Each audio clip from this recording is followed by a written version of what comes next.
Bom dia, Sara Antónia Matos. Muito obrigado por ter aceitado o nosso convite. Está aqui em palco connosco, não é um palco ainda que vazio, cheio de presenças, vamos dizer assim. Vou começar por ler uma biografia da Sara Antónia Matos e depois vamos falar um bocadinho sobre a exposição da qual é curadora e que está ainda patente no nosso espaço expositivo. Sara Antónia Matos é curadora e diretora do Ateliê Museu Júlio Pomar da EGEAC desde 2012, tendo acumulado também a direção e programação das Galerias Municipais de Lisboa desde janeiro de 2017 a março de 2019. Faz parte da Comissão Instaladora e Científica do Banco de Arte Contemporânea, BAC, um projeto de espólios documentais e artísticos de arte contemporânea da EGEAC, Câmara Municipal de Lisboa, numa parceria estabelecida com a Fundação Carmona e Costa e o Instituto de História da Arte da Faculdade de Ciências Sociais e Humanas da Universidade de Lisboa. É formada em escultura na Faculdade de Belas Artes da Universidade de Lisboa, mestre em estudos curatoriais e doutorada com a tese da escultura à espacialidade na mesma universidade. É curadora desde 2006, tendo apresentado exposições em várias instituições, desde o Centro de Arte Moderna da Fundação Carlos Gulbenkian, Fundação Carmona e Costa, Museu Berardo e Museu de Arte Contemporânea de Elvas, entre outros. Publica regularmente ensaios sobre arte em catálogos e revistas da especialidade e é coordenadora da coleção Cadernos do Ateliê Museu Júlio Pomar. Foi docente convidada da Faculdade de Belas Artes da Universidade de Lisboa e coordenadora do curso de escultura do Arco.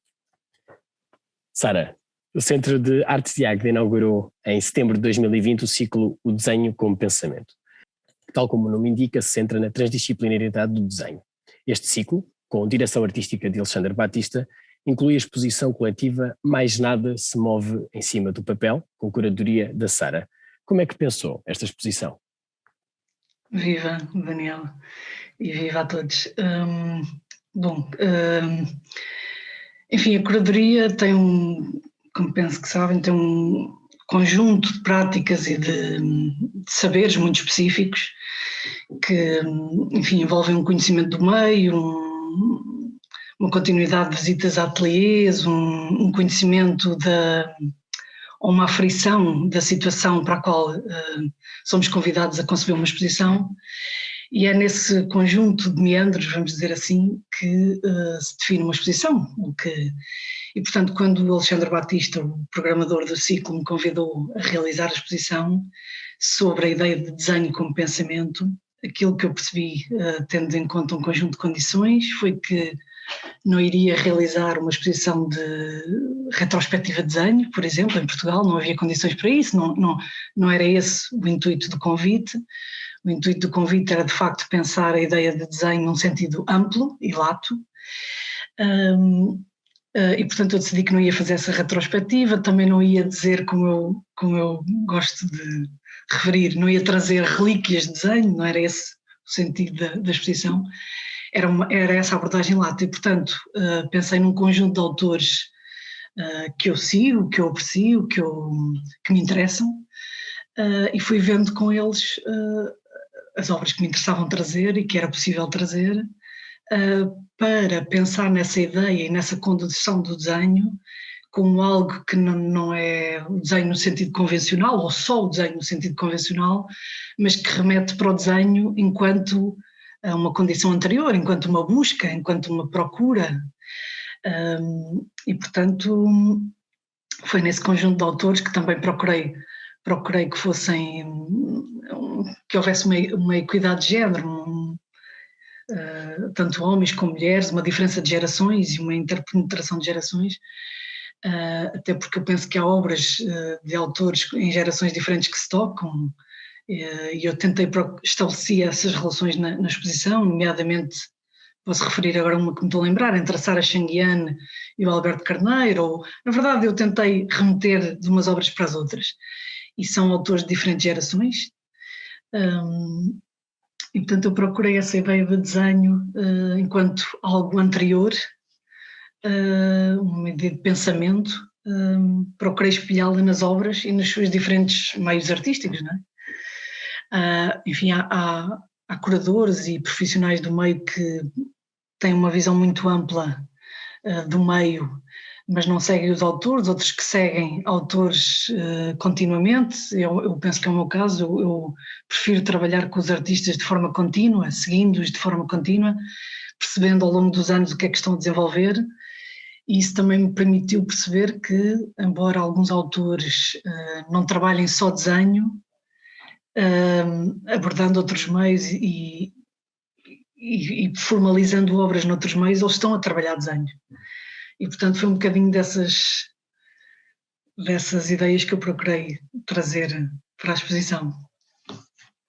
Não sei se respondi, mas... Sim, claro que sim, Sara, claro que sim. Agora vou perguntar acerca do título. Mais nada se move em cima do papel. Porquê este título? Na verdade tem a ver com isto que eu estava a explicar. A ideia do desenho como uma condição anterior, como uma busca, não é?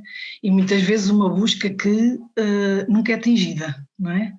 Os artistas estão sempre à procura de qualquer coisa a que não acedem, uma imagem transcendental, não é? No sentido kantiano, uma imagem inatingível e uma imagem que muitas vezes até nem existe, não é? Porque tem a ver com essa ideia suprema. E portanto é uma busca contínua. E perseguem nessa busca continuamente, independentemente de a virem a encontrar. Aliás, o Alberto Carneiro tinha uma expressão muito curiosa para descrever essa busca. Ele dizia que os artistas têm um novelo na mão e cada obra que fazem tiram uma linha desse novelo. Mas esse novelo nunca se chega ao fim desse novelo, há sempre um núcleo, um core, E o Rui Chaves, por exemplo, diz que os artistas têm uma bola de fogo na mão e estão sempre com essa bola de fogo em movimento na mão, portanto e não se podem deixar queimar. Portanto há essa busca contínua, sendo que muitas vezes se sabe que é inatingível. E a ideia de o desenho como algo anterior, como algo que se busca mas que muitas vezes não se consegue agarrar, tem a ver com esse desenho como pensamento que o Alexandre propôs. E portanto... foi um bocadinho também essa ideia que me fez pensar que a ideia de pensamento, de anterioridade, de condição inatingível, transcendental, tem a ver com qualquer coisa que se move em cima dos meios, em cima do papel, em cima das superfícies, mas que não se consegue atingir. E isso é muito bem dito pelo Alberto, pelo poeta, não é? A quem esse título fui buscar, e que termina o poema dizendo que assim me habituei a morrer com uma esferográfica cravada no coração, quer dizer que passarei a vida com o meu instrumento de trabalho, que é a escrita no coração, mas sem nunca conseguir atingir isso. Portanto, a mesma coisa que os artistas, passam a vida com os seus meios de trabalho, na busca dessa imagem transcendental, dessa imagem impossível, como eu digo, mas provavelmente nunca atingem, como o novelo do Alberto Carneiro nunca é totalmente desfiado, ou a bola de fogo do Rui Chaves nunca deixa de arder, não é? Tem a ver com essa ideia, não é? Ou até com desenhos e materiais. Estou-me a lembrar da obra da Luísa Cunha, que é um desenho descrito pela voz da artista, ou os traços invisíveis das cracoletas do Luís Paulo Costa, ou os voaçar das figueiras do Júlio Pomar, que são apenas riscos, que simbolizam o vento, assim como os do Alberto Carneiro. Portanto, são ideias de desenho muito fugidias, muito imprecisas, não é? É uma busca. A ideia do título é a ideia de uma busca. Exatamente. E como a Sara falou, e bem, referiu então o ciclo nesta exposição se insere, o desenho como pensamento. E pergunto à Sara, acabam por ser duas questões em uma. Primeiro, como é que olha para o ciclo na questão da descentralização? E depois, se achar que há uma lógica que possa levar de um tema ao outro, como é que olha para este ciclo no contexto atual de pandemia?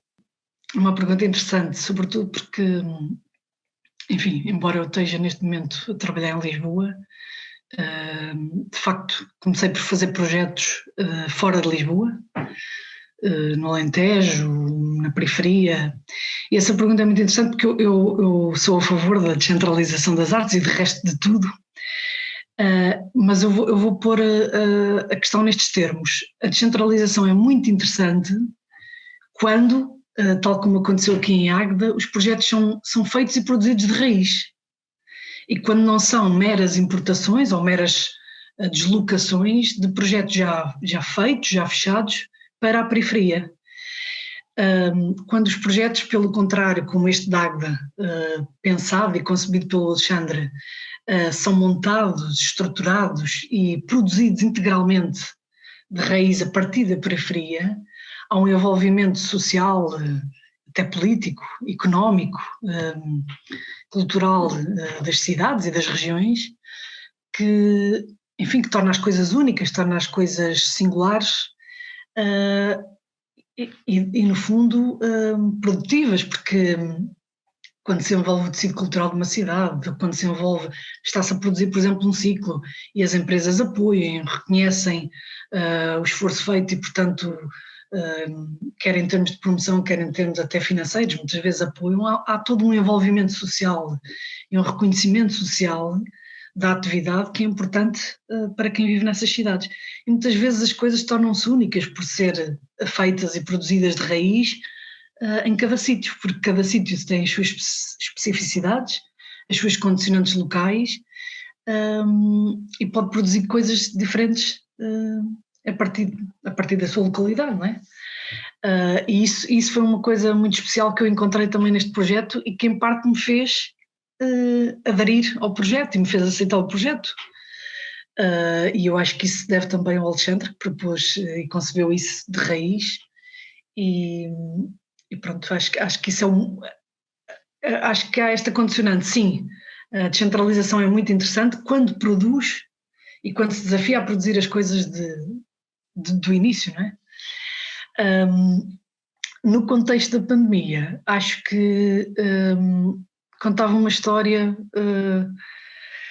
que passei neste ciclo, que acho que foi muito interessante e acho que me moveu muito e me tocou muito, que tem a ver com o desenvolvimento do ciclo durante a primeira pandemia e agora na segunda, isto continua-se a verificar, mas durante a primeira pandemia, durante o primeiro confinamento, perdão, e o que aconteceu foi que eu recebi o convite por parte da autarquia e do Alexandre ainda antes do confinamento, ainda antes da pandemia acontecer, deu-se o confinamento e eu fui perguntando se estava de pé, se o projeto estava de pé, e foram-me dizendo que sim.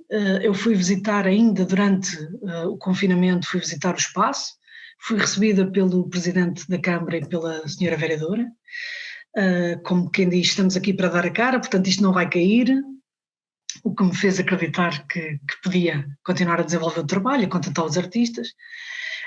Fui fazer a montagem, tive a mesma recepção, fui à inauguração do ciclo em si, na qual nesse momento a minha exposição ainda não estava aberta, e percebi que a recepção era também muito positiva, que havia um dar a cara pelas coisas, pelos projetos, da parte da autarquia, da parte das pessoas da cidade, da parte dos apoiantes, de colecionadores, de galeristas, portanto havia uma adesão ao projeto.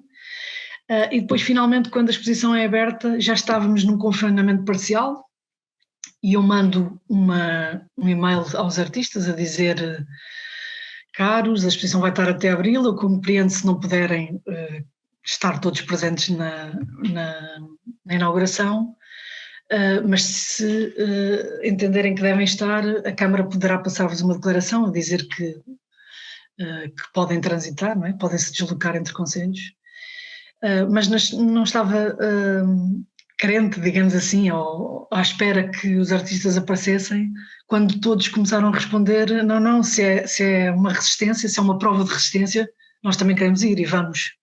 E portanto queremos todas essas declarações, e assim sucessivamente contagiaram-se uns aos outros. E a verdade é que acho que a inauguração correu muito bem, foi um momento muito bonito. E eu só estou a contar isto porque acho que isto é uma prova de resistência dos artistas, da atividade cultural, dos agentes que possibilitam estes projetos e aqui sobretudo da parte da autarquia. Portanto, quando me perguntas o que é que este ciclo significa num contexto de descentralização e num contexto de pandemia ou de pós-pandemia, eu digo que isto reflete o que este ciclo reflete, é uma autarquia que acredita nas coisas, que acredita no trabalho cultural, que não se demite e que, pelo contrário, está aqui como resistente, não é? E isto é uma prova também de dignificação do trabalho cultural, dos artistas, dos profissionais que trabalham nesta área. Conseguiu responder bem às duas perguntas, que poderiam estar isoladas, como eu lhe disse, mas que afinal fizeram sentido serem perguntadas assim. E em relação ao panorama da arte contemporânea em Portugal, quais são as boas práticas que a Sara tem assistido nos últimos anos e quais serão as más?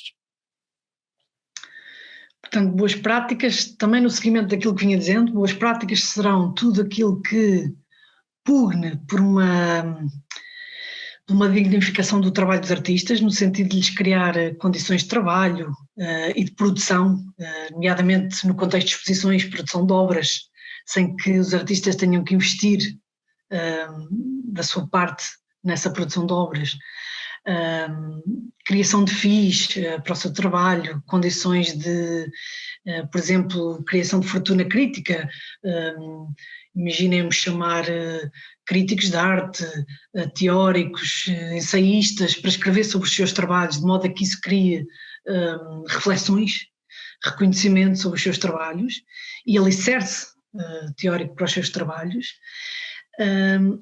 E mais práticas, digamos assim, ou práticas menos corretas, serão aquelas que não criem essas condições. E eu gostava de, enfim, transmitir aqui uma ideia que eu tenho tido nos últimos anos, que tem sido, por parte de algumas instituições, sobretudo, enfim, as de maior envergadura, as de maior dimensão, uma falta de investimento em fases de processos de investigação, desenvolvimento de trabalhos, tempo de criação, não é? E são aspectos que eu estou a procurar, por exemplo, através do Ateliê Museu, fomentar.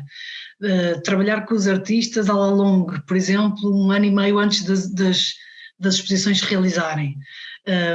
Pagamento de produções, FIIs para que os artistas possam trabalhar sem outras preocupações. Portanto, e fazer essa espécie de encomendas de trabalho, criar-lhes espaço de ensaio, espaços de trabalho e tempo, sobretudo, para que eles possam desenvolver os trabalhos, mesmo que depois esses processos de investigação não tenham os resultados mais visíveis ou mais espetaculares. Portanto, digamos que é um investimento, as boas práticas serão uma espécie de investimento no trabalho dos artistas a anteriori, não só no momento da exposição, não só no momento da apresentação, mas um acompanhamento dos artistas nas fases de risco, nas fases de produção, nas fases de investigação, nas fases de montagem, portanto, todas aquelas fases que estão antes do momento da apresentação. E eu julgo que, em parte, algumas instituições têm demitido um pouco destas fases que estão antes da exposição, antes do momento da apresentação ao público. E as instituições estão muito focadas neste momento, também porque têm alguma pressão, estão muito focadas nos momentos da apresentação, do público, das contagens de público. Eu julgo que é preciso as instituições voltarem a focar os momentos anteriores, os momentos em que se alavancam produções, os momentos em que se proporciona investigação e que se lançam as raízes para os artistas desenvolverem o seu trabalho com condições. Uma valorização do work in progress, quase. Exatamente, não é? Exatamente. Muito bem, Sara. E menos preocupação nesse momento da exposição pública, porque o público também pode perceber que os artistas e o trabalho dos artistas resulta de um processo contínuo e de um processo complexo, que não é só o momento da exposição. Muitas vezes são anos de trabalho ou meses de trabalho contínuos, solitários muitas vezes, e é isso que eu estou a apontar, é que muitas vezes esse trabalho escusa de ser tão solitário, não é? Escusa de ser tão tão solitário, nesse sentido, digo eu, precário também. Tão precário, não é? Pode ser, o artista pode ter noção de que há uma instituição que está a apoiá-lo, ou de que há um curador que está a apoiá-lo, através de uma instituição ou até independentemente, que há um acompanhamento, seja esse acompanhamento a que nível for, não é? Exatamente. E claro que todas estas questões do acompanhamento das instituições acabam por afetar a questão seguinte.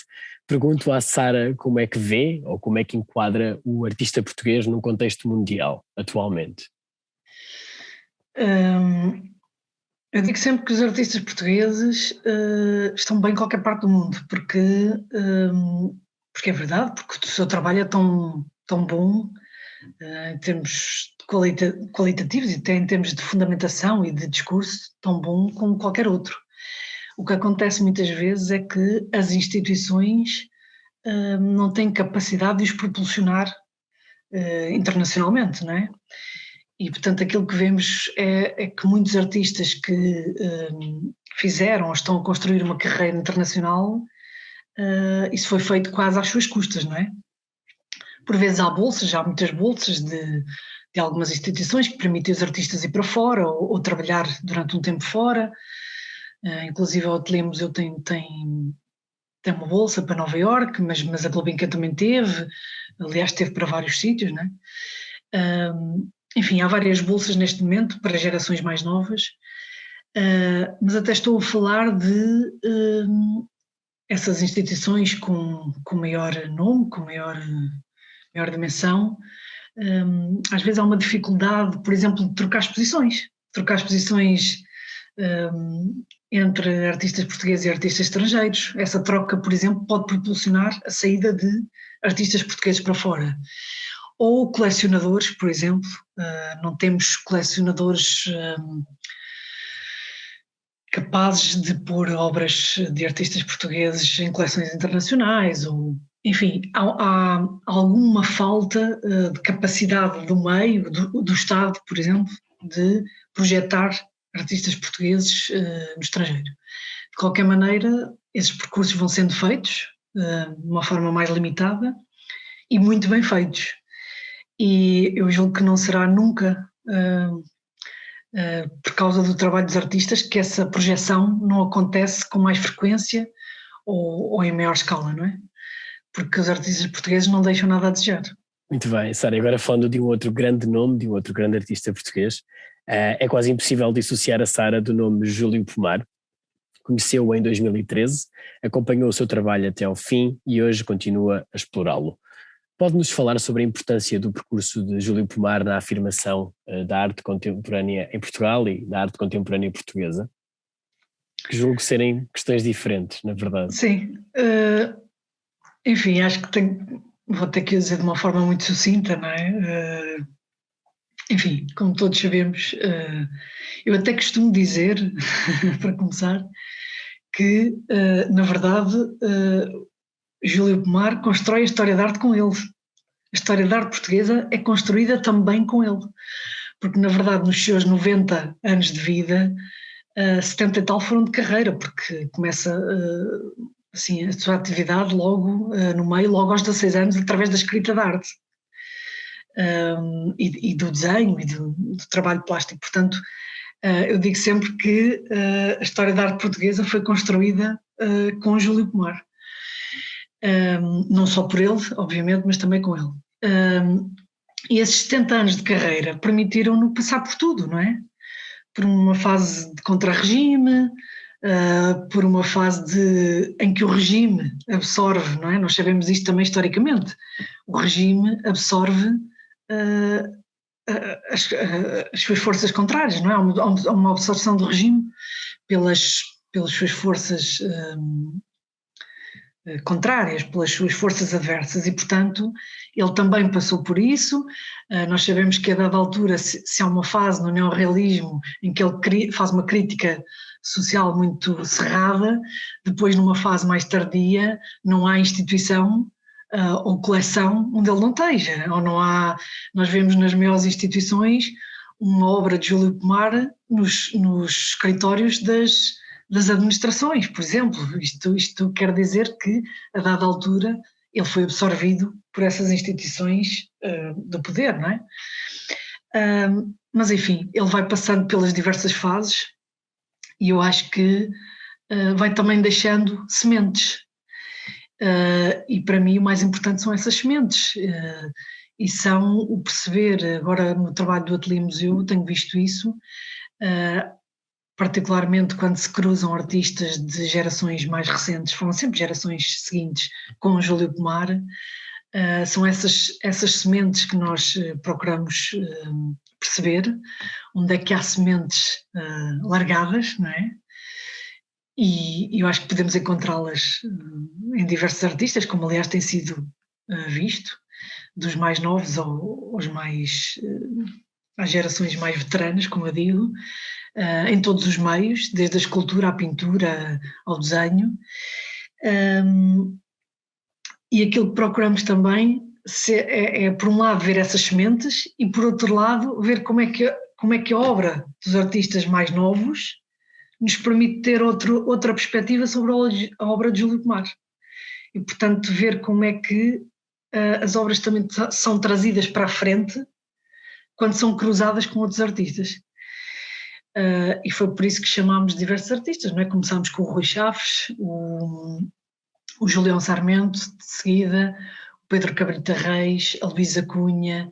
Entretanto, tivemos gerações mais novas como a Sara Bichão e a Rita Ferreira, que estão aí em exposição, mas também tivemos com o Igor Jesus, o Nuno de Almeida e Silva, o Tiago Alexandre, temos tido exposições coletivas que integram obras de Júlio Pomar e, portanto, todas essas relações, ou movimentos de vai e vem, como muitas vezes eu digo, mostram essas sementes de Júlio Pomar na arte contemporânea e nos artistas mais novos, mas também mostram o contrário, mostram como é que a obra dele mantém a atualidade ou pode ser trazida e analisada no presente. Exatamente. Provando que, enfim, há obras que, enfim, reportam uma determinada década ou época, mas que mantêm a atualidade crítica e a atualidade plástica também, não é? Atualmente a Sara, como eu referi na sua biografia, é curadora e diretora do Ateliê Júlio Pomar. Pergunto se no passado trabalhou de forma independente e, se sim, quais é que são as grandes diferenças que nota entre uma condição e outra? São as duas condições muito interessantes e de facto colocam problemas diferentes e têm condições diferentes, não é? Na verdade, eu comecei a minha atividade como independente, de facto, e ia trabalhar em várias instituições. E o que eu posso dizer, eu hoje até digo, quando trabalho com curadores mais novos ou com pessoas mais novas, eu digo que era importante que todos os curadores fossem também produtores, comunicadores, mediadores. Mediadores somos sempre, não é? Os curadores são sempre mediadores, sobretudo entre os artistas e as instituições. Eu digo que os artistas não têm que levar com a instituição, neste sentido que eles têm que estar, a sua cabeça tem que estar livre para conceber, para criar, e portanto quem tem que fazer esse papel de mediação entre os artistas e a instituição é o curador, é uma das funções dele, aliviando o artista desse contacto, dessa burocracia, dessas forças, não é? E é muito curioso porque hoje, enfim, à frente de uma instituição, eu tenho que saber ocupar as duas posições. E sou diretor da instituição, mas quando sou curadora também tento não me esquecer que a minha função é libertar o artista da instituição. Neste caso seria de mim própria. mas a ideia é que o artista não tenha que ser confrontado com as forças e com os problemas da instituição. E, portanto, libertá-lo da produção, libertá-lo dessas questões de prazos, libertá-lo de qualquer pressão, qualquer tipo de pressão. E ir ao encontro das melhores condições de trabalho e de apresentação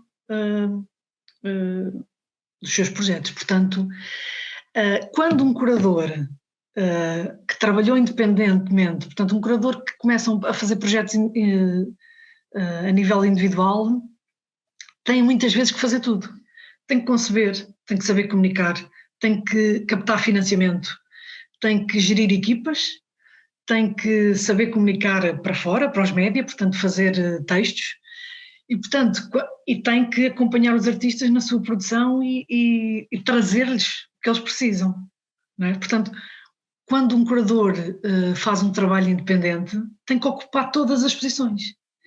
E quando chega depois a uma instituição, isso é fundamental, porque se depara com todas as complicações das diferentes vertentes.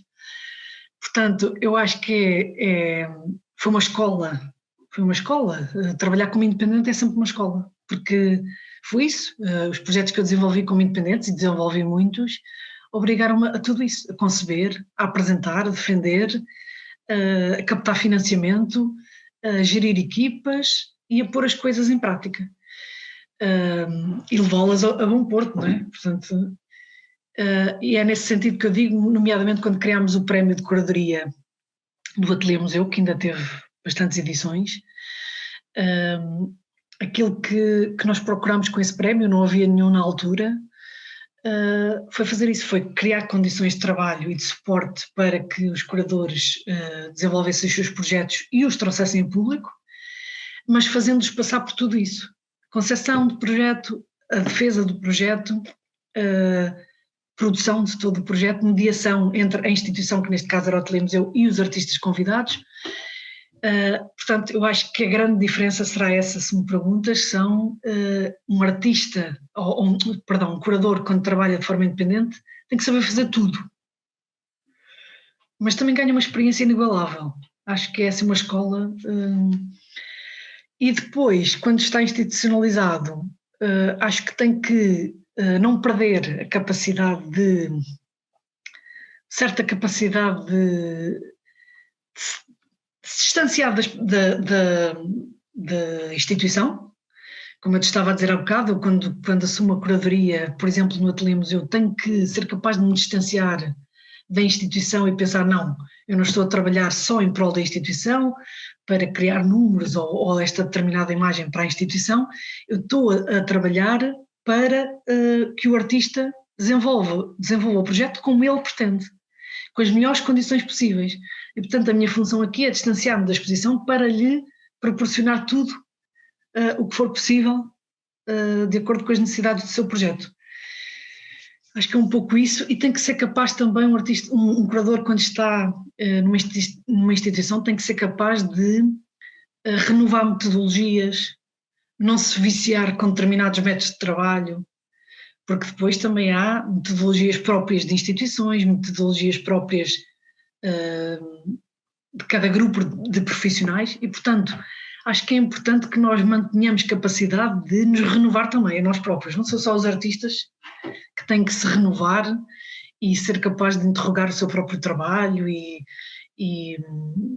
reinventar técnicas. E nós também temos que fazer isso, porque senão nós também temos os nossos vícios, também temos, e então quando se está em instituições, os vícios podem ser castradores, não é?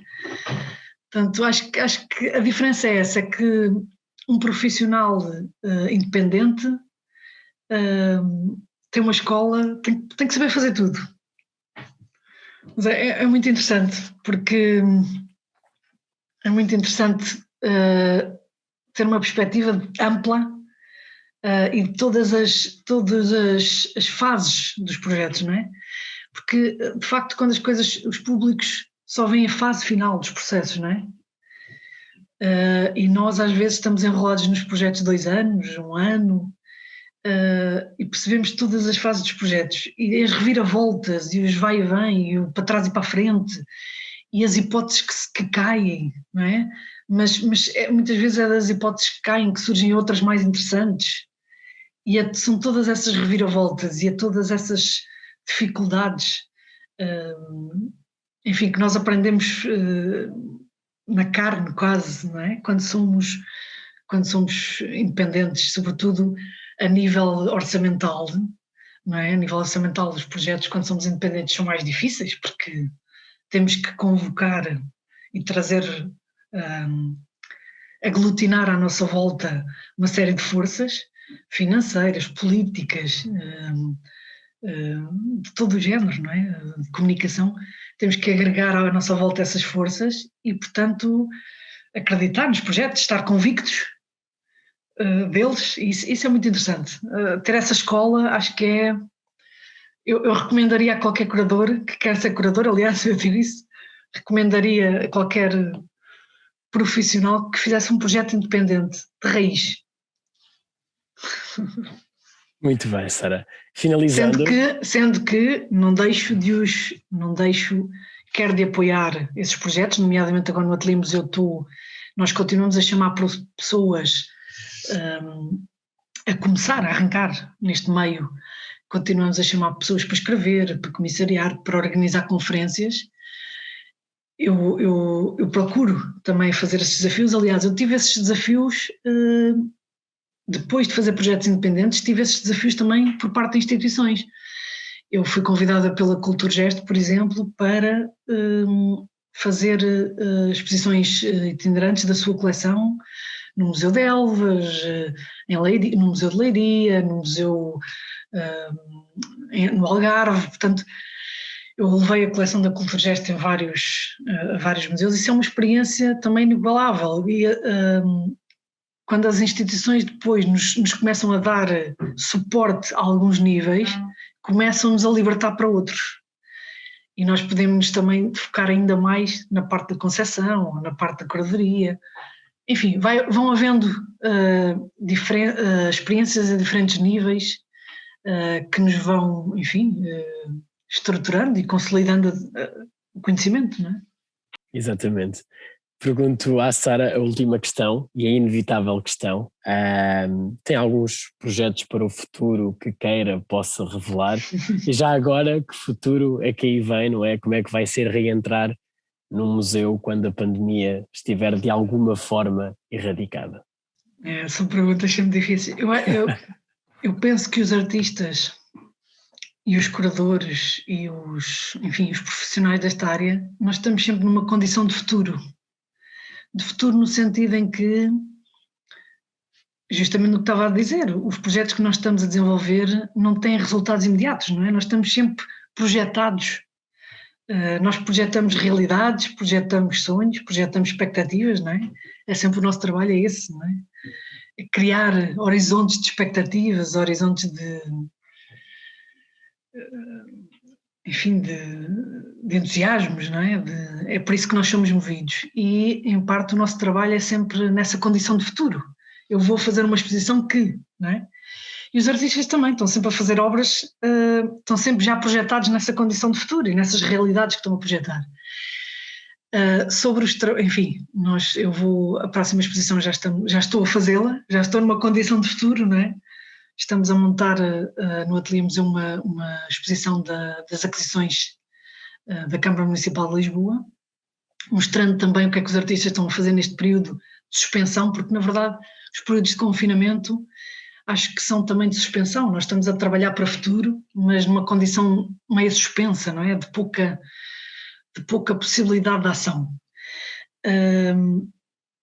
Para o futuro, eu não dispenso as edições e as publicações, estou embrenhada numa série de publicações que quero muito ver tingidas no papel, ver impressas, e depois, de uma forma mais lata, vou fazer exposições quer fora da instituição, quer dentro da instituição, mas fora também, com artistas que eu amo e com instituições e em lugares que eu amo. Porque eu acho que é isso, os artistas e os curadores também estão sempre a dar provas de amor, não é? À atividade, uns aos outros, não é? Eu vou fazer projetos, acho que incríveis, com pessoas que eu amo. Eu só digo isso porque acho que não quero já revelar, mas já estou neles, portanto já estou mas eu acho que não vou dizer nada sobre esses projetos porque, como estava a dizer há pouco, os projetos são feitos de vai e vem, para trás e para a frente, são feitos de hipóteses que caem e voltam a refazer-se. Isso é sempre assim com as exposições, nomeadamente com essa que eu tive aí no Centro de Artes de Águeda, ainda está patente. Foi uma exposição que a meio teve uma reviravolta, porque justamente por causa da pandemia, muitas obras que eu tinha escolhido não puderam ir para o Centro de Artes de Águeda, e portanto eu tive que escolher outras a meio do processo, que me alteraram toda a exposição, que me obrigaram a refazer toda a exposição. Mas isso é que é interessante nos projetos, não é? E que me fizeram ter ansiedade, que me fizeram temer que a coisa não funcionasse, que me fizeram sorrir novamente, que me fizeram... Não é? E eu acho que estamos sempre nisso, nessa criação de expectativas, e é isso que nos move, não é? Portanto, estamos sempre numa condição de futuro. E é isso, só posso dizer que vou fazer projetos que eu amo, com pessoas que eu amo, sempre nessa condição de projeção, não é? Exatamente.